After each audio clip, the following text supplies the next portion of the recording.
আসসালামু আলাইকুম সবাইকে।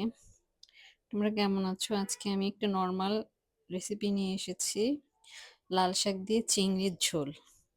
খেয়েছো? কেউ, কেউ খেয়েছো, কেউ, কেউ খাওনি। তো পেঁয়াজটা ১ম এ ভেজে নিয়ে আমি ওটার ভিতরে চিংড়ি মাছ ছেড়ে দিব, হ্যাঁ? কিছু চিংড়ি কেটে দিয়েছি আর কিছু চিংড়ি আস্ত দিয়ে দিয়েছি। তারপরে একে, একে আমি আদা 1/2 চামচেরও কম, রসুন 1/2 চামচ, হুম? তারপর লবণ, ১ চামচ জিরা দিব। দেখো এটা একটু নাড়াচাড়া করে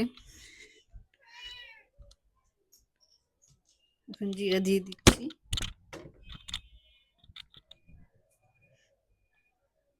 হাফ চামচের মতো হলুদ দিলাম। শাক দিলেও পারো, না দিলেও পারো, দিলে একটু কালারটা ভালো আসবে। তারপর কাঁচামরিচ দিয়ে দিয়েছি আর একটু পানি দিয়ে এখন এটা পুরাটা কষাবো।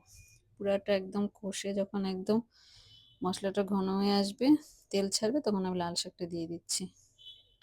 লাল শাকটা দিয়ে একটু নাড়া দিয়ে তারপর ঢেকে দিব। ঢেকে দিলে একদম যখন একদম মজে ঝোল ঝোল থাকবে, ওই যে দেখো, ব্যাস হয়ে গেছে আমার লাল শাক চিংড়ি, টকটকে লাল শাক চিংড়ি। ভালোই লাগবে শীতের মধ্যে।